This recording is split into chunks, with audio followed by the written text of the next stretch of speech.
So welcome to the 2022 online YFC AGRI Forum, Hot Topics, Cool Agriculture, our annual discussion with a theme this year of Collaborate for Success. My name is Charlotte Garbutt. I'm an area manager for agrochemical company Syngenta, and I'm the current YFC AGRI chair. I also have a small herd of pedigree limousines that I've recently established with my partner on our small holding, and I was just telling the panellists that I've just spent the last hour doing a job that should have only taken me 10 minutes. So I need to learn how to collaborate, I think, with my cattle, because we certainly weren't collaborating earlier. So we hold this annual event to debate topical issues with industry guests and to feedback concerns, opportunities and suggestions to policymakers and industry. I'm delighted to be chairing what I know will be a lively conversation between our guests this evening, with a range of experience in the industry as well as interests. I have questions to ask the panel, but please feel free to use the chat facility and I'll do my best to pick these up during the evening. So as we go through, just pop in any questions that you've got and I'll pick them up as we go. Before we try to crack the challenge of how rural young people can collaborate to cool the planet, a few introductions and then I'll ask our guests to share their thoughts by tackling some questions.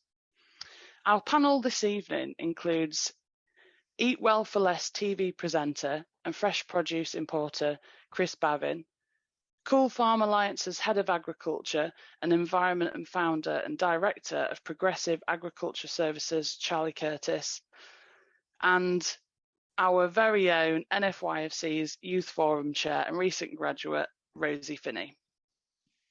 So it's great to have you all here this evening with us, and I'm really looking forward to the discussions this evening. So I'm going to highlight one initial question and then ask you to make a few comments on these. And please do tell us a little bit more about yourselves as well. So first, I'll come to Chris first. Chris, young people play a crucial role in making the incremental gains needed for sustainable living, but can they work together to achieve change? Great question. First of all, hello, and thank you very much for having me here. So, as I was introduced, I am now a TV presenter on various different shows. Eat Well for Less is probably the most prominent, but Best Home Cook, Food, Truth or Scare, and there's a new one coming out on Thursday, which I might give a little plug to. No, I won't, it's fine. But before I got into media work, I have been involved in the fresh produce industry for over 25 years and have worked very closely with growers and farmers in this country and further afield. So I've seen, although I've not had first-hand experience myself, I have seen firsthand how hard and how challenging this industry is, and I'm very acutely aware that it is getting more and more challenging with every passing year. As it seems, you've got so many things working against you, but I would first of all just like to say that I think what you guys do is incredible, and you should be applauded and celebrated and revered for it. And I feel that maybe that's something that doesn't happen as much in this country as it does in other countries. I think farmers are really highly regarded and respected and celebrated in many other countries, in many other cultures, and I don't know why that doesn't seem to be at the forefront. I think there appears to be more of a disconnect in this country with farming, with agriculture, with food, with all the things that we need to survive. And I think that food security, sustainability, and the whole just global food industry has been shaken and called into question like ever before. And I think we need to make sure that our farming and agricultural industries are as strong as humanly possible. And I also would like to see somehow the connection between the public and the farming industry brought closer together. And I think if anybody is going to do that, I think it is you guys. I think you guys have the technological wherewithal to do it. I think there is hopefully the appetite to do it. I think, you know, you are best placed to share those messages, to shout about what you're doing really well, why British farming, British agriculture should be supported and celebrated. And that's what I would love to see in terms of when we talk about collaboration. I think you guys, as the young farmers, I think you have a really unique opportunity to do that now. I think the tools are there. I think the need is definitely there. So that's, you know, you know, in terms of these incremental changes, you know, can collaboration assist that? I think it's not, can it? I think it can't, you can't without it. I think it's an integral part. And I think if everybody works together and you look at ways other industries communicate externally, I think probably internally you have hopefully you have a good communication network and talking amongst each other as we are here today.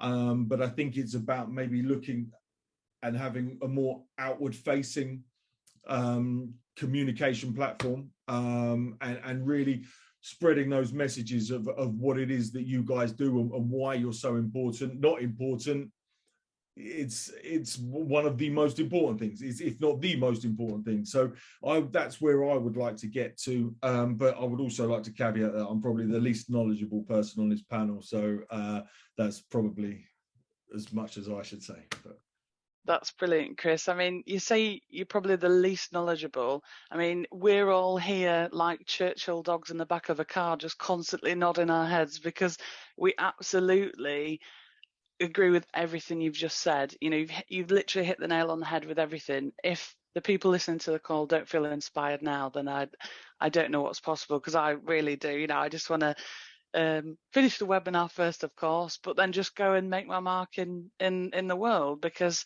you're absolutely right. There's so much opportunity for young people and what they can do. And yeah, great way to start. Charlie. Yeah, what a great way to start. It's hard to follow that. Thanks, Chris. Oh my gosh.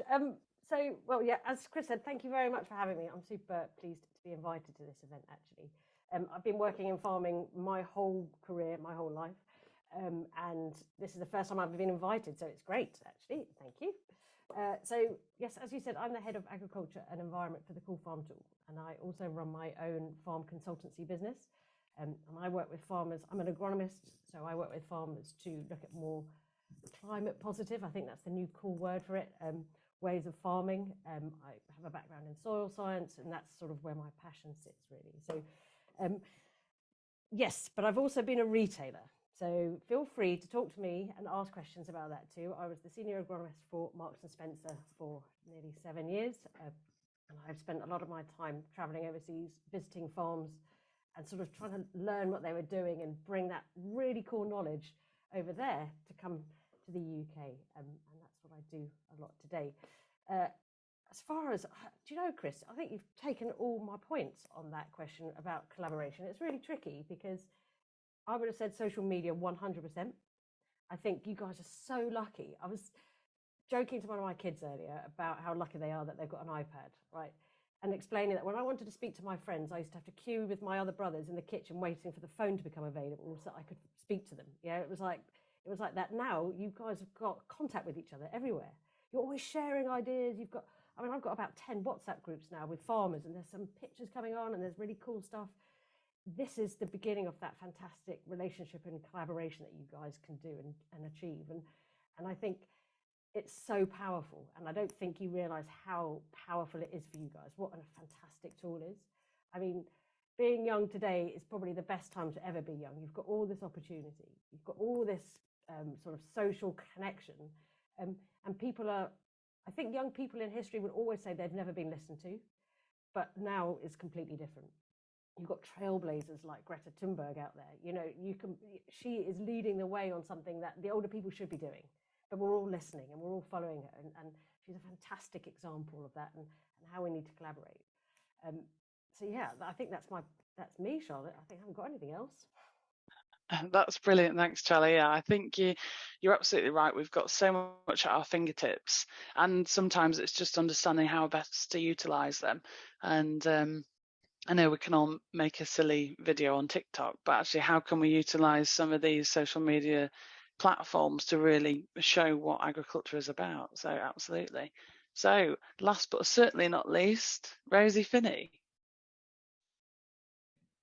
Hello everyone, so I'm Rosie, I'm the current Youth Forum Chair for NFYFC, so I'm sort of here representing the slightly younger generation. So yeah, a bit about me, I've just recently graduated from Hartpury University with a degree in agriculture with livestock production, so sort of, yeah, more down the livestock side I went at uni. And I'm now working at a chicken hatchery as a trainee manager, producing about 1.4 million chickens a week. So sounds like a lot, but on terms of sort of the scale that we consume chicken in this country, it's actually fairly small. But yeah, to answer your question, Charlotte, I mean, first of all, what Chris and Charlie have said, I mean, they've really covered it. But I think, you know, it just shows sort of the opportunities that young farmers provides, as well as, you know, technology nowadays. And I feel lucky to grow up in sort of the age where communication is so easy, you know, not only in this country, but sort of across the world. And young farmers provides those opportunities as well for young people to sort of network nationally and internationally. But yeah, these guys have really covered sort of all my points I had there. Brilliant, Rosie. Yeah, I had a sneaky peek at your alarm clock, and I absolutely do not envy it. Do you just want to let everyone know what time you have to get up every day? So my first alarm goes off at 3:05 in the morning, and there's 2 or 3 that follow that because I do not want to get out of bed at that time. But yeah, we start work at 5 o'clock, and I have just over an hour to commute to work. So yeah, to say I'm tired all the time is a bit of an understatement.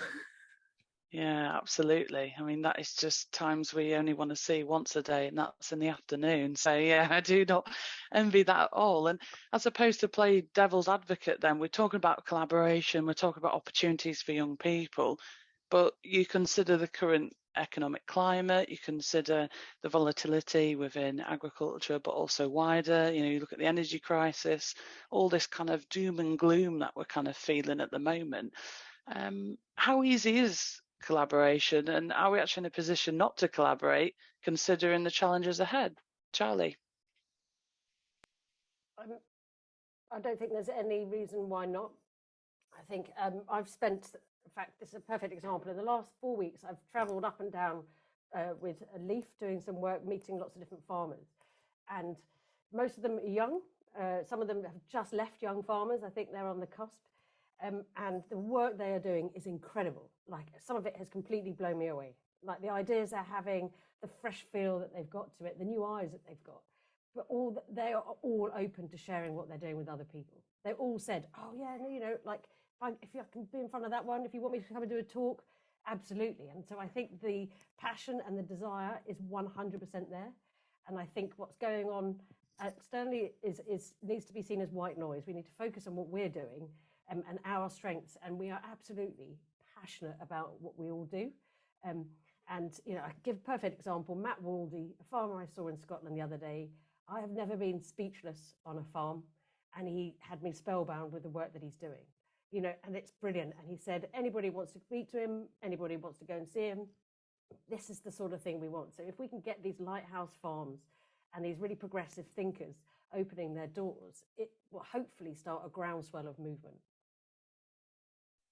That's really inspiring, isn't it? When you go on farm and you see it for yourself, and you get this kind of spine tingle, isn't it? You can see the effort and the time and the passion that people put into these things. And I was only in America just over April and May. As part of it was a young farmers opportunity. Actually, there was 10 of us from across England and Wales, and it was a study tour. And it just reminds me, Chris, of what you were saying earlier about how it's that kind of like perception, isn't it, of farming in the UK and in the US. It is up here. You know, agriculture is the forefront of the US, and they absolutely love farmers. Farmers for them are like a fireman to people in the UK. And I think, you know, when we think about how farmers are perceived, but also the importance of food, you know, that's really topical at the moment, particularly when you consider, you know, potential food shortages and you know, the kind of food security. It's a big concern, isn't it, Chris? It absolutely is, and I think everybody in the food industry, all the way through, has done such an amazing job that it seemed easy and seamless. And I think the first time we started to see interruptions to that was in COVID, when we realized how perilous the just-in-time model for our food importation and movement, whether that be in this country or into this country, is. And then obviously other things have happened after that as well. The Russia's invasion of Ukraine has really destabilized the global food market, and I think the cracks are starting to appear.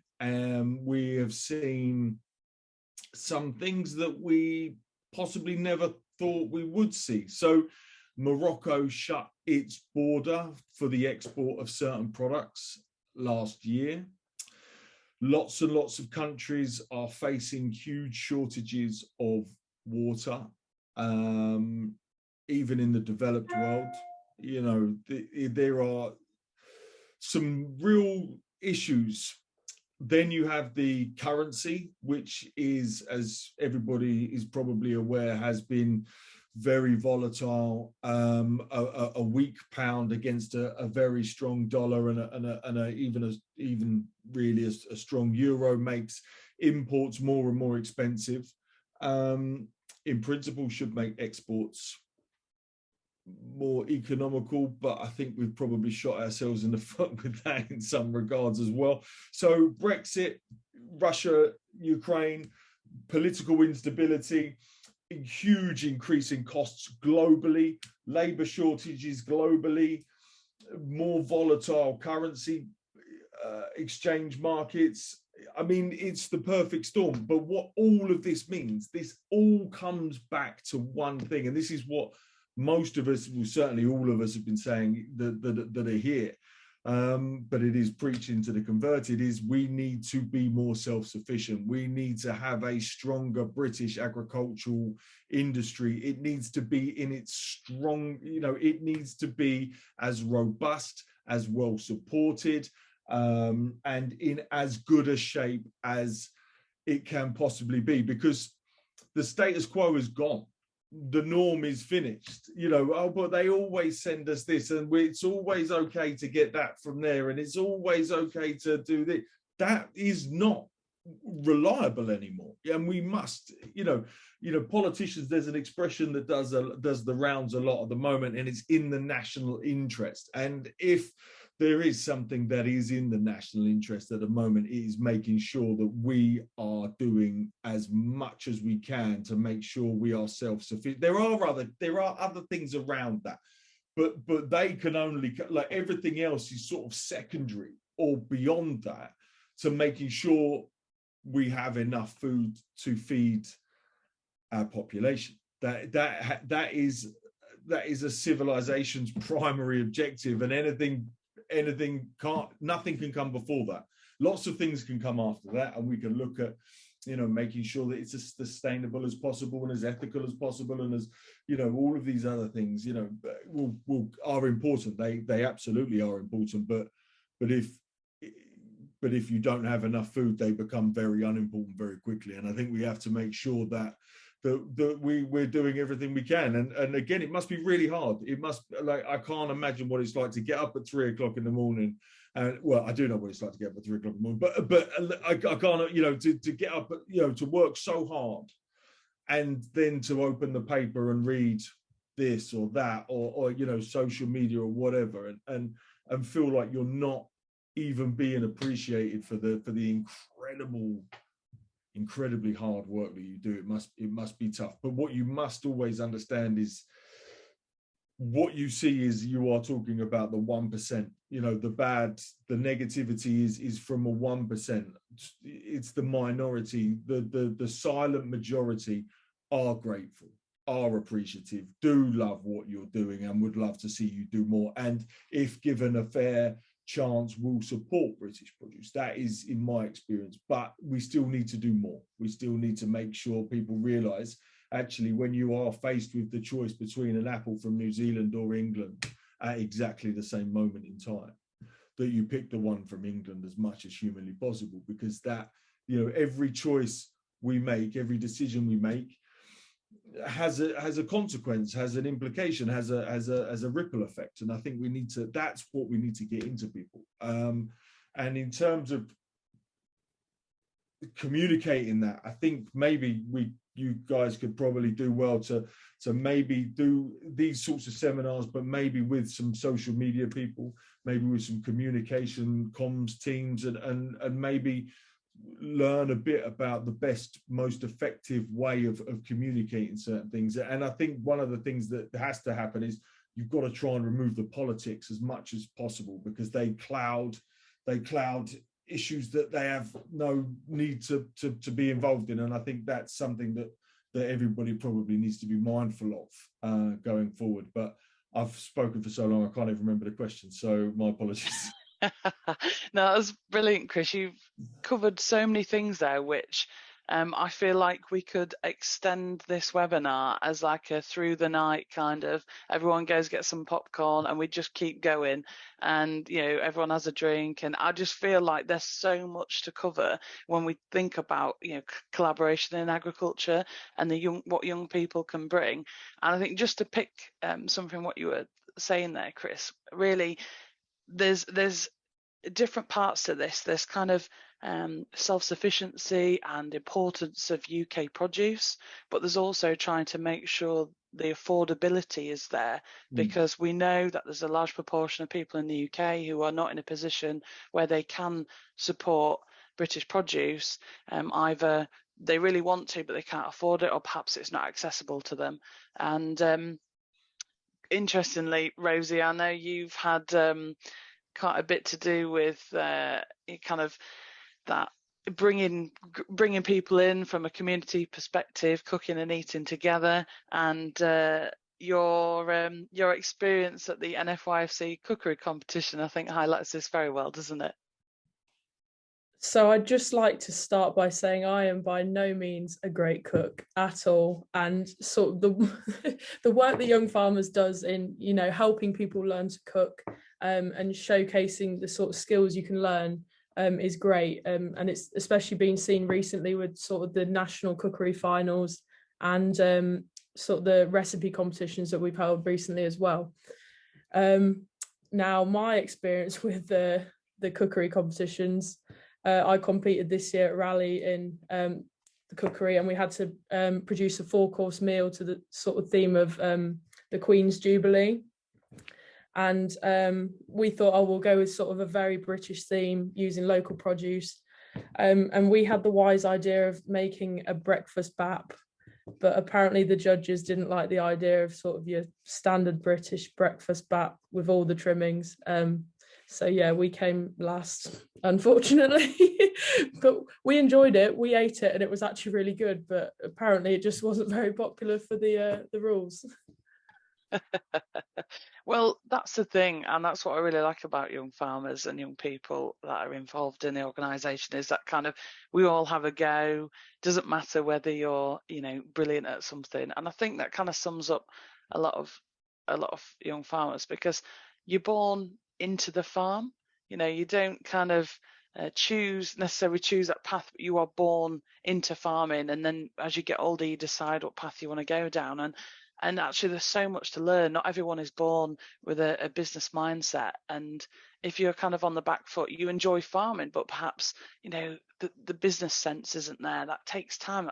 People have to work a lot harder to get there. So I think it's just kind of testament to the kind of persistency and dedication of young people. And if making a bacon sandwich at the rally got you the points for your club, then that's testament to you, isn't it, Rosie?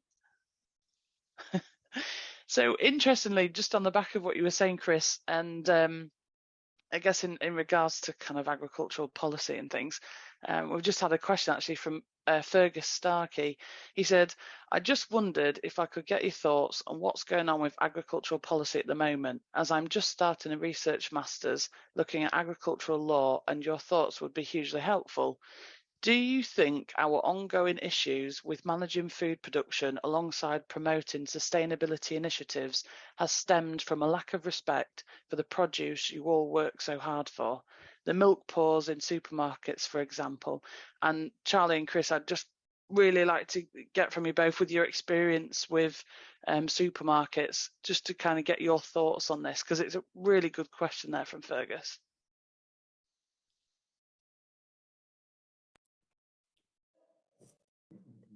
Would you like, Charlie? Would you like to go first? No, we're both like, I don't. Yeah, I'll go first, Chris. Right, this is because then I think we'll have two angles of the same view on here. So, I think what we have to realise within ag policy, if you're sat in Westminster or wherever it is, and you're making all these decisions, and you look at the value of an industry to the country, and you realise, and you look at agriculture in its basic form, is only 0.5% of our GDP. Yeah, so it actually only generates about 9 billion quid a year into the coffers, of which some of that is actually made up from tax relief and subsidies. So then you look at it and you go, well, hang on, you're only 0.5% GDP. That's 9 billion, bearing in mind we've spent over 300 billion just on COVID. And then you're 10% of greenhouse gas emissions for the whole country. Yeah, where is your value? And so this is where the sustainability piece is coming on farm, which is why that public money for public goods is actually quite a good thing for us, because growing food, well, we sell that, so that's considered a private good, that's our business. But if we can clean water, clean air, we can make areas for people to go and walk and feel better for their mental health and their physical health, then we're providing a service. And so it's super important that this ELM thing goes ahead, because it's really strengthening that. And then people's perception and their value of farming isn't just looking at a number going, oh, well, it's only 0.5% GDP. It's actually going, do you know what? This is all the mega stuff that it delivers. And so the policy has been created to try and capture how you measure that. It's really hard, isn't it? How do you measure, I don't know, happiness? How do you measure feeling good when you're walking through? So unfortunately, I mean, there's been, I think I've sat in about 10 or 15 workshops just on the creation of this. It's how, and everybody's arguing about metrics. Everybody's arguing about all these things, because again, we didn't think we were going to leave Brexit. None of us really, most people didn't think it was going to happen. And the policymakers definitely didn't think it was going to happen. And so nobody really got round to writing a new policy for UK ag until we didn't have a choice anymore. We're like, oh no, so now instead of like being really prepared for this, we're massively trying to run ahead on something that's super, super complex. So I think one of the super cool and super amazing things about farming is that we can produce food, but we can deliver all these amazing external things, like cleaning water, like cleaning the air, like providing habitats for biodiversity and wildlife. So I think we need to hope that whatever's going on in Parliament at the moment, and it seems to be a merry-go-round of all sorts, that the whole point of creating a 25-year environment plan was to buffer against that, was to stop that, all that, you know, no matter who sat on the seats, who's whichever position, we're going to be consistent in what we're trying to achieve. And I've seen a lot of calls to action, lots of support for ELM from farmers and from policymakers too. So I think we've all just got to really hope that they do what they've promised and they deliver on this for us, because then the value of UK agriculture will be seen, and that will be seen at every level across every system, through retail, Parliament, but also, you know, when you're going to buy your weekly shop, when you're looking at the food and realising the benefit and the value that's given you. Absolutely. And I think you're right. It's not trying to tackle each thing individually. It's how we can have that knock-on effect to all the way through the supply chain, actually, is that kind of overall respect and understanding of the importance of UK agriculture and actually what it brings to the economy, but what opportunities it gives to lots of different people, and the fact that we can, we can actually feed our own country. I think that's, yeah. Chris. Yeah, well, I certainly can't really add anything of any merit to what Charlie said. I think she covered it perfectly well. I think, yeah, I mean, in the grand scheme, when you look at it in the terms of numbers, then it can maybe not have the gravity or the magnitude or the the perception of importance the other industries. But I mean, I would much rather have a very strong agricultural industry than a hugely profitable banking industry, because one we can live without and one we possibly couldn't. And I think that's what it's about. I think it's about not a plan B as such, but we have to, what happens if there is gridlock at our borders? What happens if other countries, due to drought, due to shortages of labour, due to lower yields, lower production because of ever increasing costs, start to say, we're not going to make food for other people anymore? We don't have enough. We have, and when countries are faced with the choice of feeding their own population and exporting, you can bet their bottom dollar they're going to make sure that they feed their own population first and foremost.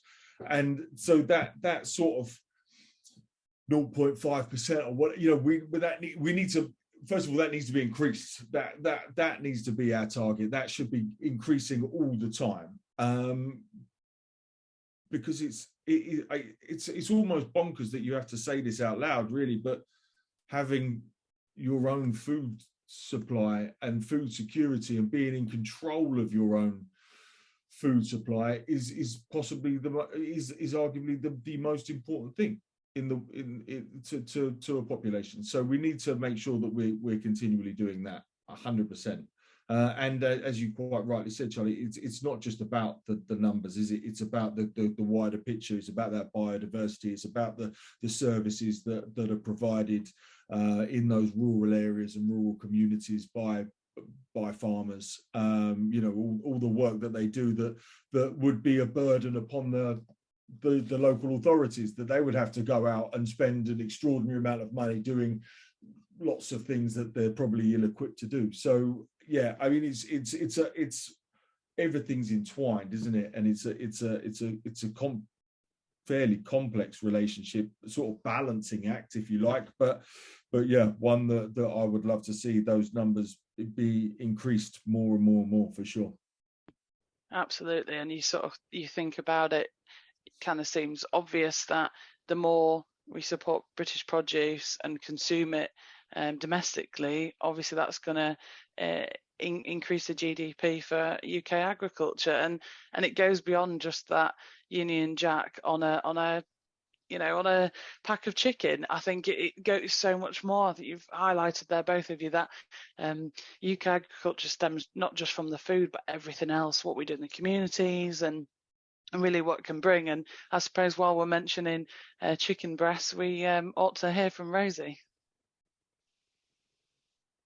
So just sort of following on from something Chris said earlier, actually, sort of about the challenges that global food security's faced over recent years. So, well, not just global, but British food security. So we've had Brexit, which has come with a massive range of challenges, including as well from a sort of poultry side. We've had such massive issues with labour, and in an industry that's reliant on, or previously was reliant on, migrant workers.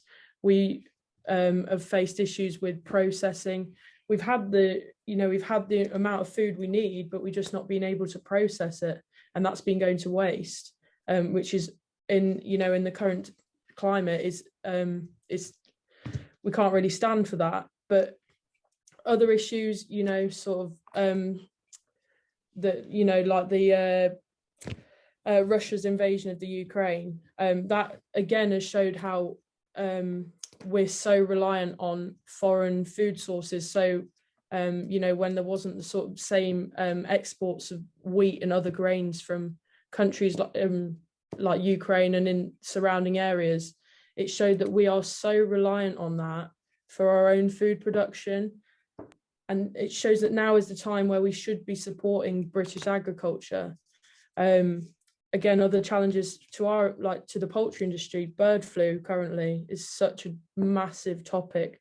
And I think this year alone already, so in the last sort of month, we've had half the cases of bird flu we had over the whole of last year. It is scary as an industry. And now is the time where we need the British public to sort of rally behind us and help us. And I think that going back to collaboration, that's when sort of all coming together is going to do us massive favours as an industry. Yeah. And I think following on from what you're saying, Rosie, one of the really stark facts at the moment is the cost of fertiliser. Yeah. And this is where collaboration is absolutely key. So this time last year, a tonne was about 350 quid. Now it's nearly 900. Yep. It's prohibitive. So we need to learn to farm without these things. And every year we've only get one chance to really do it because we only get one season a year on our farm per crop. So unless we collaborate and start sharing all these experiences and learning how to farm, well, I did this winter wheat without that, and I did that spring barley with this, we're going to take years to get anywhere. By coming together and creating groups and saying, right, I've tried this, I've tried that, that worked for me, that didn't, okay, we'll all move at a really good pace forward, strengthening our industry, but actually then almost making us resilient, because that's what this is all really about. That's what Regen Ag's about. That's what a lot of the work I do is about. It's actually creating a resilient farming business, and it's moving away from yield and moving towards profit. So, we've got massive issues with water in the UK this year. We know it's going to happen next year. Let's learn together how we do this. The industry is, I think there's a fantastic saying, what is it? I think it's like the whole is greater than the sum of its parts. And that's it for us. If we haven't got a British ag industry, well, we haven't got one. Yeah, we need everybody to come together to make an industry. People out on their own, just one or two big businesses, isn't an industry. And that is the beauty and the wonderful thing about what we do, but great that it starts at such a younger age. No offense, I'm not that old, but I know I've been in farming long enough, it's maybe go white, that's why. It's actually because it starts at your age. Yeah, you've already created those fantastic networks. You're not going in cold. You know somebody who's done a bit of, now I know Rosie, who knows all about chickens. It's brilliant, because then I can think, well, if I'm talking about chickens, I'm definitely going to speak to Rosie. And Syngenta, I do work with Syngenta, Charlotte. It creates that network, which is invaluable. I didn't mean to interrupt. I was just thinking when you were saying that about pricing, it made me go mad. No, that's perfect. What you've just highlighted there, Charlie, is what I must speak to farmers on a regular basis is about general cost of production. And one of the challenges that they're facing is they're trying to be sustainable. They're trying to afford sustainable farming. How can they implement sustainable methods on their farm and also be profitable? And that is a challenge for a lot of farmers who, particularly, there'll be people on this call now who have some really good ideas that they'd like to implement on their farm, and they have barriers to that, either from the fact that they've got to invest hugely into new bits of kit, or perhaps are met with reluctance from family members on that farm. So it is a challenge to try and think, how can we meet the environmental and food production needs of not just the UK but on a global scale? Because as the UK, we're kind of on this pedestal in comparison to a lot of countries. We have really high welfare standards across livestock production. We have really high standards from cereal and oilseeds production, and I think that's something to really champion. But I suppose at the same time, we need to acknowledge the fact that it's a very costly thing to go into, and perhaps there'll be people who are a bit concerned about making that change. So I guess, Rosie, yours will be particularly interesting from a poultry point of view. There'll be people who are concerned perhaps about how they can reduce, carbon emissions, how they can try and be more efficient with poultry. You've got avian influenza, which is taking over the UK at the moment, isn't it? They've just announced a UK-wide lockdown, if you like, until the 2nd of May. That's huge, isn't it, for the poultry industry? Yeah, and it's actually something we've been needing for the last few weeks or few months even. The rate at which the flu is spreading across the country is unprecedented. We've never seen anything like it, and it's putting so many businesses at risk, especially smaller businesses where, say, a farmer has one shed of birds. If the flu gets into there, that wipes out the whole lot. The whole income's gone. A story from so my dad hatches turkeys for the Christmas production. So one of his customers, he went into a shed on a Friday and he found 7 of his turkeys dead. And by the Sunday, he only had 40 left because of the rate that the bird flu spreads through them. It's terrifying. And that's his whole, that's, God knows, several £100,000 down the drain. And he gets nothing back for that, or very little back for it anyway. I can't remember what your question was now. Sorry, Charlotte. No, it's all right. No, that's quite alarming, isn't it? And I suppose that links back to what we've been saying throughout this webinar, is really it's what the public don't see. Perhaps they hear and see news articles and read about this bird flu, and actually it's an inconvenience because they've got to lock their chickens up, and normally their chickens, would be roaming around the garden or whatever. Perhaps they don't always necessarily see this huge implication. And actually, it's not just necessarily financial, it's emotive as well, especially when you put your life and soul into rearing animals. The thought of one of my cows getting TB or, getting another serious disease just kind of, it makes you quite sad, actually, because it's more than just making a living. It's a way of life, isn't it? And Charlie, you must see this quite a lot when you go out and about meeting with farmers, is that kind of trying to find that balance between that profitability and also sustainability, and trying to run a business whilst also it being your way of life. Oh, definitely, and I think we often forget that farming is a livelihood. And I often say to buyers, retailers, I remember when I was a retailer as well, in talking about it and just saying that if we lost our jobs at the retail, we'd go and get another one somewhere else. But that's really hard for a farmer, because actually everything is the farm. It's the house, it's the job. It's the only job we've ever done. You haven't had to go through the awful, interview process somewhere. You're not in that environment. And I see it a lot. And I also volunteer for the FCN because I saw it a lot. And it really triggered something in me that felt like actually lots of people are trying to do this alone. We're in an industry where we do spend a lot of time on our own. We know we do. The farmers particularly do. And actually, it was really good to be part of something that they can just phone up and put these questions to it. They get expert advice on a lot of this stuff, because it is tricky.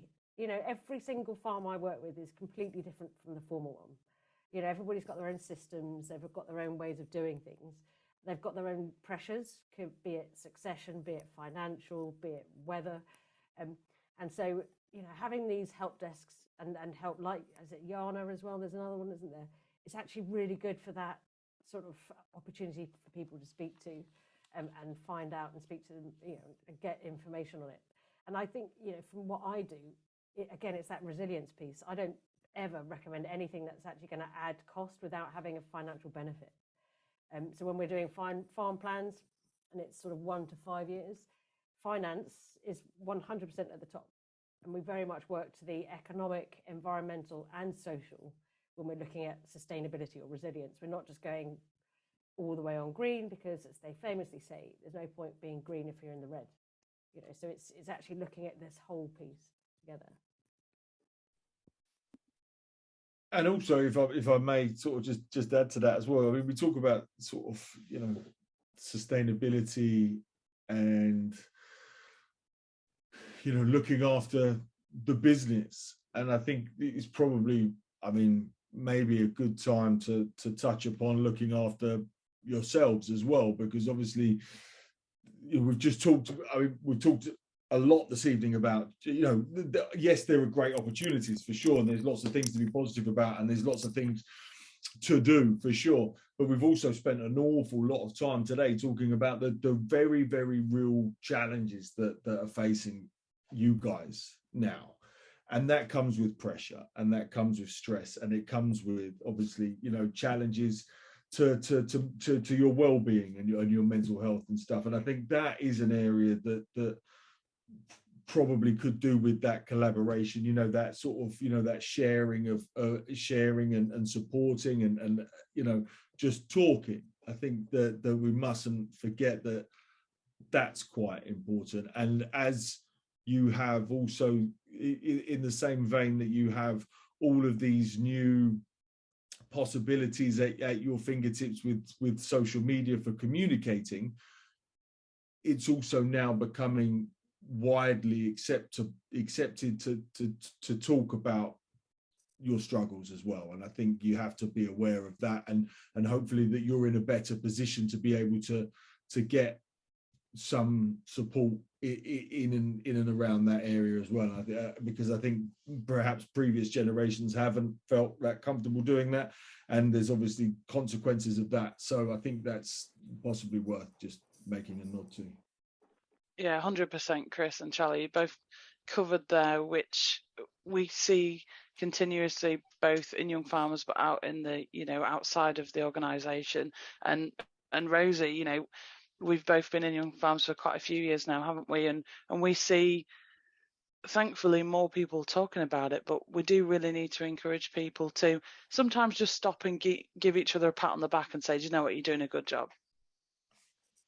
Yeah, I think that's where sort of organisations like Young Farmers are really important, especially to the younger generation, and sort of helping spread the message to older generations, because it's not just an issue that we face as young farmers, but you know, everyone has mental health and in varying states, and it's, you know, shown that it is okay to talk about what's going on, because we know it is such a lonely industry. People spend hours sat in a tractor cab on their own and might not speak to anyone or see anyone all day. And you could have so many thoughts going through your head of, oh, this could go wrong, or this isn't going right. And, you know, showing the importance that it is okay to, you know, get help, or just to speak to someone, pick up the phone and say, you know, can we have a chat? Can we get a coffee or something? And as young farmers, we're really big advocates for sort of mental health awareness, you know, with the new development of the new Rural Plus training module on sort of mental health awareness, and also the Mind Your Head training as well. So it's something we find really important as young farmers. Yeah, absolutely. I think it's really important that we, you know, we've touched upon that this evening, because we can just focus on opportunities and positivity and everything else, but it can be hard to want to collaborate or perhaps put yourself in that position if everything else seems to be against you. And I think when you look at the wider picture and you think about what else is going on in the world, it's very easy to be consumed within that. But actually, you know, we've got some fantastic people who want to do lots of amazing things in agriculture, and they can do it. But I think it's really important that we all stay open-minded and we all have someone to talk to, and we just chat things through, because, you know, there's nothing better than if you've got an idea or you've got a bit of a feeling in the bottom of your stomach that's just sort of keeping you up at night. It could be a good thing or it could be a bad thing, and once we get it off our chest, you know, you're going to feel a lot better. And I think we've got to make sure that we're open and honest with each other. We talked about the public and the community and trying to get people back in British farming, you know, understanding what UK agriculture is about and how we can really promote ourselves. And we had a question from Millie Fife, who is a former NFYFC chairman, and she was chairman from 2012 to 2013. She's a digital marketing expert, and she runs her own PR and marketing business and provides social media support to food and farming businesses. Her question is, as a podcaster and food blogger, I regularly post consumer-focused content to help bridge the gap between food produced in the UK and how to make a tasty meal. I interview farmers and food producers. I just started collaborating with food processors to gather more momentum and reach a wider audience. What suggestions does a panel have on breaking the glass ceiling and going viral on that? That's fab. That is Yeah, really isn't fab. it just? Yeah. Yeah, and I think I'm not very good at advice when it comes to any of this social media stuff or any of those bits, but I would absolutely recommend getting in touch with the most amazing company that I do some work with called the Future Food Movement.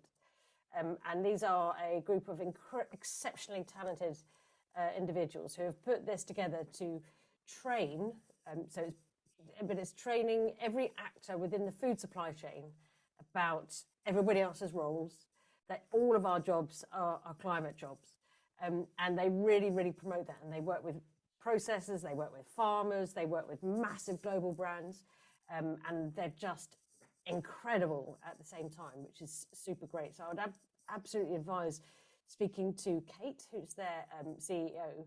And even if she just gives you just for some advice, because that's her area of expertise. So that's probably my bit. But I suppose if we're talking about media, it's definitely Chris's bag. Yeah, wow. So, I mean, I am terrible on social media. We'll caveat that. These one of the things I get told off on a daily basis for not being, although I am aware the hypocrisy that I was saying. Everyone get on social media, talk about, and I am not great at doing it myself. But it sounds like what you're doing is fabulous. Was it Millie? Did you say Millie? And I think just keep doing it. I think there is no exact formula. I think what they all say is just keep at it, content, keep working, keep pushing.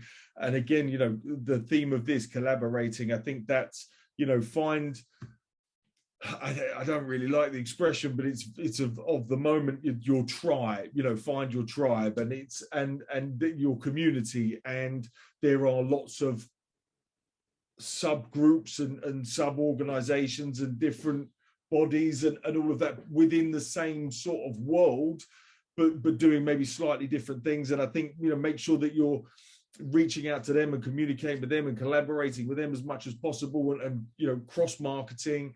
Try and get as many interesting people on it as you can. I suppose everybody has a connection to food, don't they? So in that sense, it is very inclusive. It might not be from a farming perspective, but it could be from their background, or just everybody has it might be a tenuous link, but everyone has a connection to food somewhere along the line. So maybe you could broaden the range of guests, and then obviously every time you do that, then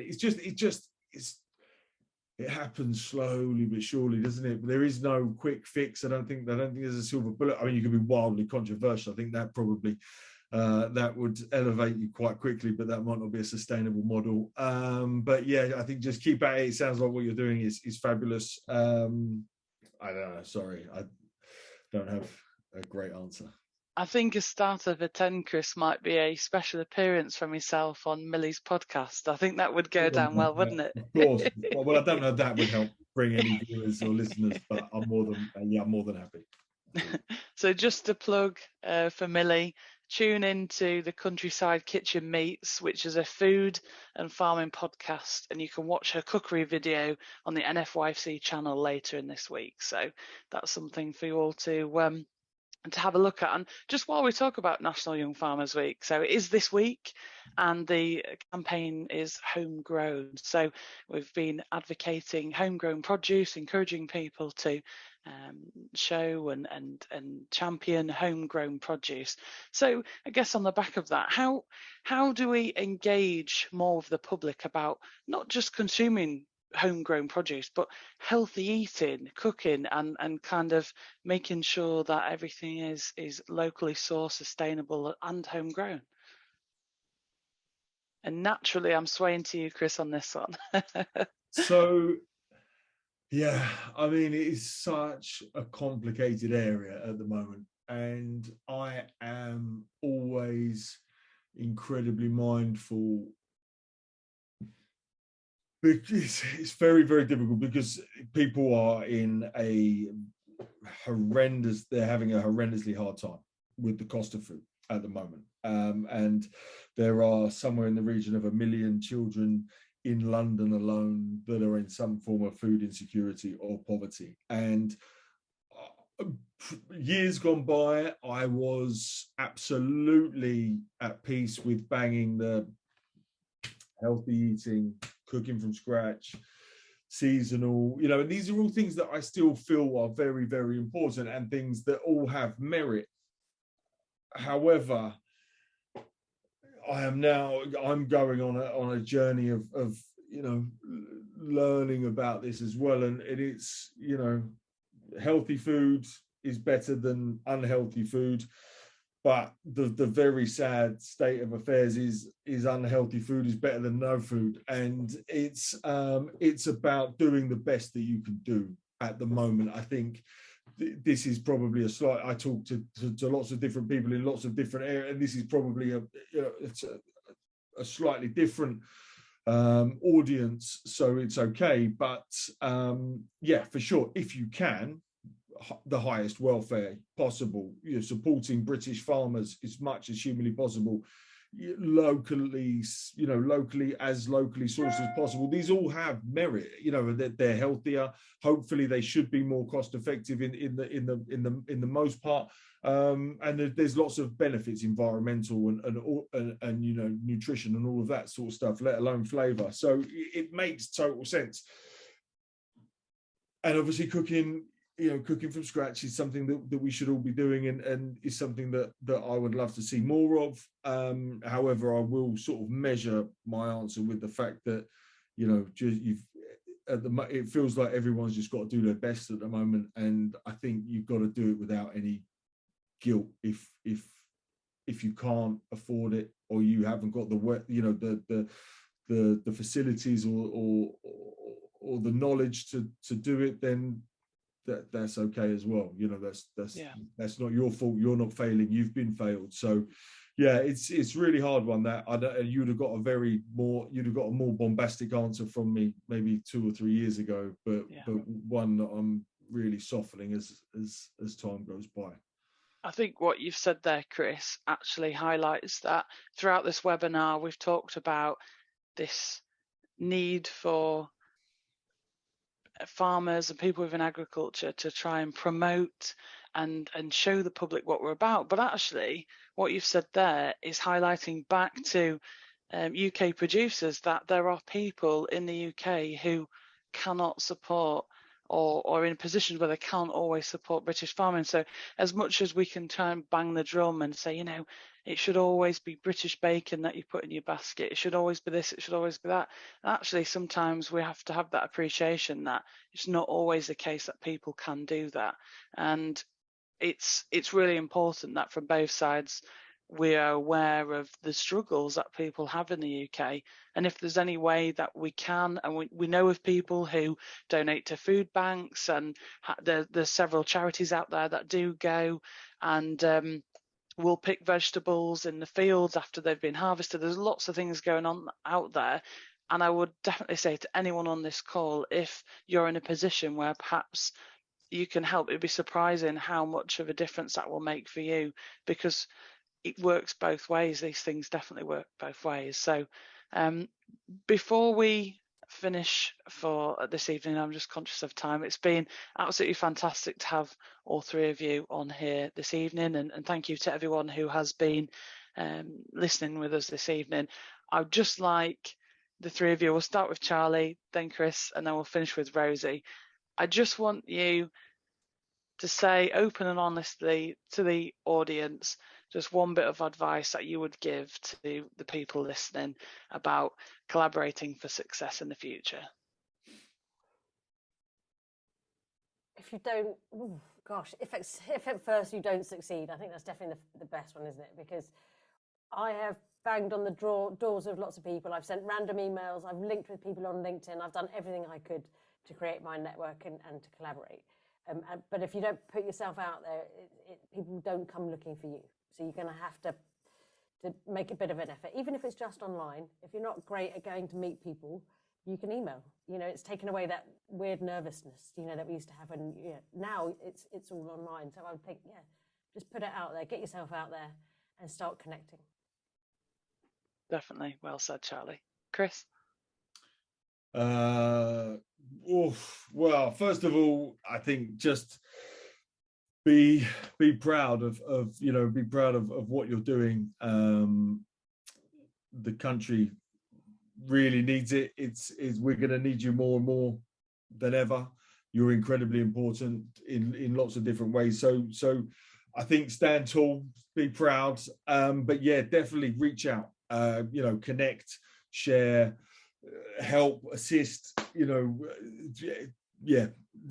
Lots of people are in, if not the exact same boat, but in a similar position. So just as collaborate as much as humanly possible, and try and, I think, let's focus on that outward communication as much as possible. I think that's really important. And just also very, very quickly, if you are doing things in that space of gleaning or working with food banks or whatever you're doing to help your local community, and I think sometimes people are too humble and too modest to talk about it, but talk about it. If you're doing something great, that doesn't mean that doesn't detract from what you've done in any way, shape or form.